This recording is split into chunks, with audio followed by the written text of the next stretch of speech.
जय माँ भद्रकाली दोस्तों। तो आज हम बात करेंगे 64 योगिनी। ये 64 योगिनी बड़ा रहस्यपूर्ण शब्द है और इसके बारे में मैं आप लोगों को बड़े विस्तार से बता रहा हूँ और ये भी बताऊँगा कि ये 64 योगिनी की पूजा क्यों की जाती है और इस पूजा से आप लोगों को क्या लाभ मिलने वाला है। यदि आप भूत प्रेत बाधा से ग्रसित हैं, किसी गहन बीमारी से ग्रसित हैं जिसका इलाज आपको नहीं मिल पा रहा है, या किसी भी प्रकार की समस्या से, धंधे व्यापार में, नौकरी में, या बीमारी से, या बच्चों की पढ़ाई लिखाई से, शादी विवाह से, प्रेम विवाह से, किसी भी प्रकार की बाधा से आप सब परेशान हैं, तो आप अपनी समस्या को सामने रखते हुए माता के को स्मरण करिए और मेरे बताए हुए विधान के अनुसार आप एक छोटी सी पूजा घर में बैठ के करिए। आपकी सभी मनोकामनाएं पूर्ण हो जाएंगी और बहुत जल्द, सिर्फ 7 दिन में इसका रिजल्ट आपको मिल जाएगा। तो मैं विस्तार से इसके बारे में आपको बताने जा रहा हूँ। ये 64 योगिनी हैं क्या और इनकी पूजा का विधान क्या है, किस तरह से इनकी पूजा की जाती है, इन सब बारे में मैं बड़े विस्तार से आप लोगों के साथ चर्चा करने जा रहा हूँ। और तब तक आप लोग हमारे वीडियो पर बने रहिए और ये वीडियो अंत तक देखना, क्योंकि ये जो चीज़ें मैं बताने जा रहा हूँ ये जब तक आप अंत तक नहीं देखेंगे तब तक आपको इन सब बातों पूरी विस्तार से जानकारी समझ में नहीं आएगी।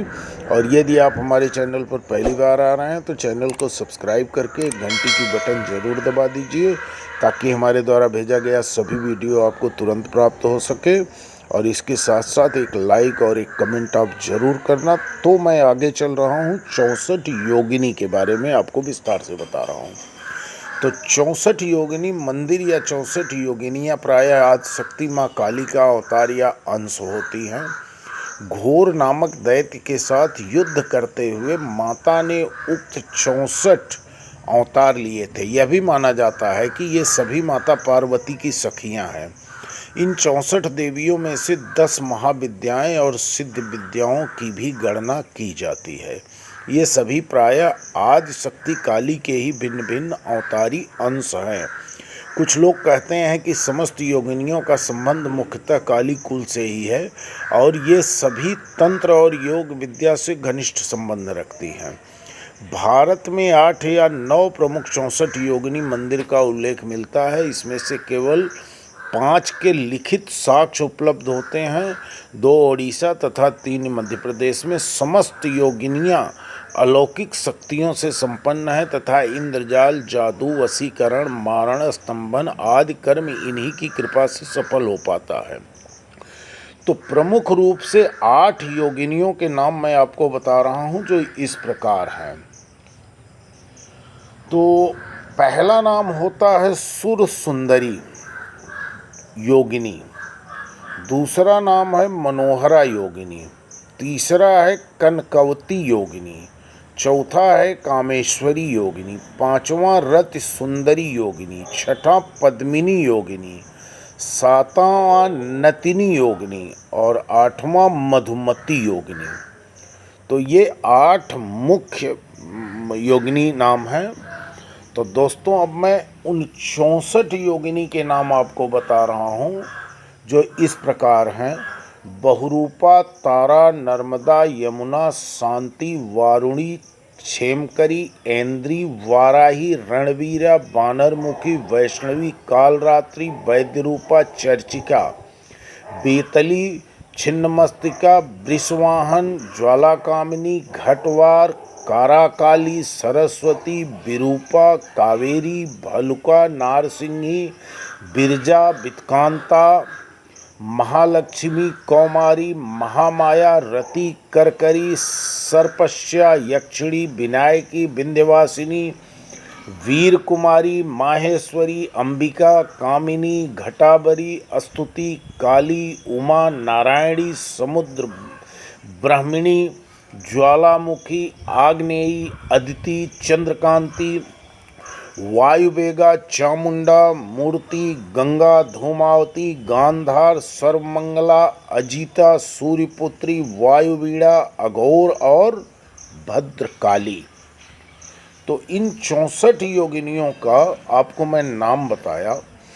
अब मैं आपको एक छोटा सा उपाय बता रहा हूँ जो आप अपने घर में बैठ के कर सकते हैं, और बहुत ही छोटा सा उपाय है, जिस उपाय को आप शांति के साथ खुद घर में कर सकते हैं। आपको किसी पंडित को, किसी ज्योतिषी को, किसी विद्वान को बुलाने की बिल्कुल ज़रूरत नहीं है। तो मैं वो उपाय आपको जो बता रहा हूँ उसमें सबसे पहले मैं बताना चाहूँगा कि उस उपाय में सामग्री क्या लगेगी। तो उस उपाय में जो प्रमुख सामग्री लगने वाली है, वो पहली सामग्री आपको लेना है एक छोटा सा लकड़ी की चौकी।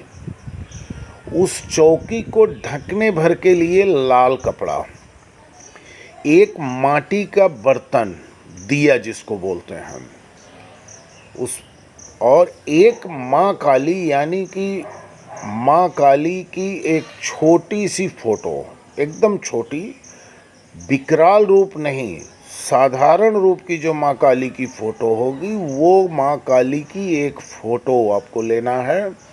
ये 3 आपको ज़रूरी चीज़ें हैं जो आपको बाहर से खरीदना पड़ेगा।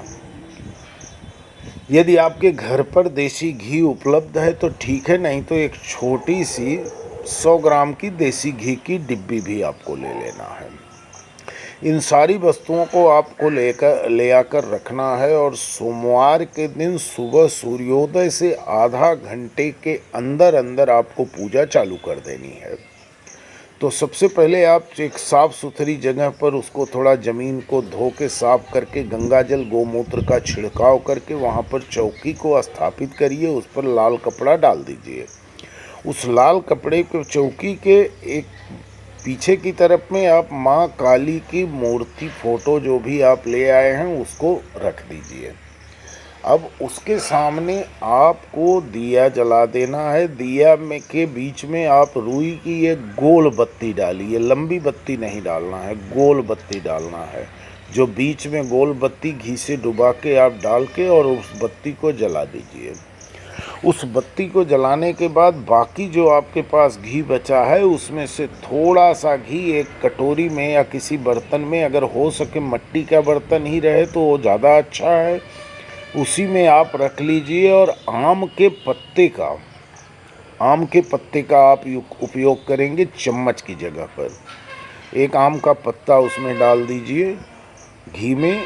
और आप जो मैं आगे आपको 64 योगिनियों के 64 मंत्र बता रहा हूँ जो हमारे डिस्प्ले पर आएगा, उस 64 मंत्र को आपको एक मंत्र को पढ़ना है और 1 बूंद घी की आहुति उसी दीपक में कर देना है। इस तरह से आपको 64 मंत्र पढ़ना है, और 64 मंत्र के बाद 64 बूंद, बहुत छोटा सा 1 बूंद आहुति करना है, क्योंकि घी की मात्रा आप ज़्यादा कर देंगे तो आपके बर्तन से जो रुई की बत्ती आप दिया में जलाए हैं वो टेढ़ी होके गिर जाएगी, बुझ जाएगी। दिया बुझना नहीं चाहिए तब तक जब तक कि आपकी हवन आहुति चालू है। आपको 64 बार आहुति देना है, और इसके बाद आपको ये क्रिया 7 दिन लगातार करना है। सोमवार से शुरू करना है और रविवार को ख़त्म करना है, दोनों टाइम। सुबह के समय में आपको सूर्योदय के आधा घंटे के अंदर अंदर चालू कर देना है, और शाम के टाइम सूर्यास्त से आधा घंटा पहले चालू कर देना है। 20 से 25 मिनट की ये क्रिया है। और जब ये आप हवन आप आहुति संपूर्ण करने के पश्चात आप माँ देवी के सामने कम से कम 5 मिनट का समय दीजिए, और जो भी आपकी समस्या है, जो आपकी परेशानी है, उस परेशानी के बारे में आप प्रार्थना करिए और निवेदन करिए।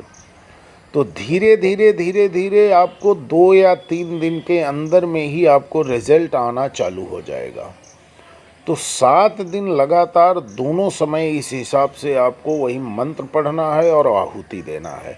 उस मंत्र को मैं अपने डिस्प्ले पे डाल दे रहा हूँ, आप स्क्रीनशॉट भी ले सकते हैं, या मेरे वीडियो के डिस्क्रिप्शन में पूरी मंत्र की लिस्ट पड़ी रहेगी, आप वहाँ से भी निकाल कर स्क्रीनशॉट ले सकते हैं। मंत्र का उच्चारण शुद्ध होना चाहिए और इस 7 दिन में आपको ब्रह्मचर्य का पालन करना होगा। यदि आप मांस मंदिरा का सेवन करते हैं तो आपको मांस मंदिरा का सेवन वर्जित रहेगा, यदि नहीं करते हैं तो अच्छी बात है। तो इस तरह से आपकी सारी मनोकामना, जो भी आपकी इच्छा है, जो भी मनोकामना है, उस चीज़ को आप माँ काली के सामने रखिए। आपकी मनोकामना पूर्ण होगी, निश्चित पूर्ण होगी, इसमें कोई रुकावट नहीं है। और जब आपका 7वां दिन कंप्लीट हो जाता है, शाम के टाइम में, शाम के समय समाप्त करने के बाद पूरी और हलवा का प्रसाद चढ़ाइए माँ काली को। पूरे परिवार को वही खाना है। नमक का सेवन 7वें दिन शाम को आप लोग नहीं करेंगे, पूरा परिवार को खाना है। और उसमें से यथाशक्ति जितना आपको हो सकता है, जितना आप कर सकते हैं, पूरी और हलवा का प्रसाद जो आप बनाए हैं वो आपको कुछ गरीबों को खिलाना है। किसी मंदिर या कहीं भी जाकर कोई गरीब आदमी है उसको आप खिलाइए, लेकिन जिसको भी आप खिलाएंगे आप गिनती नहीं करना है कि आपने 10 आदमी को खिलाया या 20 को खिलाया। एक आदमी को खिलाइए, लेकिन भरपेट खिलाइए, उसको उतना प्रसाद दीजिए कि उसका पेट भर जाए और कुछ बचे उसको, जो कि वो बाद में खा सके। तो इस तरह से आप हमारे बताए गए नियम के अनुसार से अपनी पूजा कर लीजिए। भूत प्रेत बाधा से, विवाह शादी से संबंधित, परिवार से संबंधित, बच्चों से संबंधित, धंधा व्यापार नौकरी से संबंधित किसी भी प्रकार की आपकी परेशानी है तो माँ काली उसका निवारण अवश्य करेंगी और आपका भला होगा।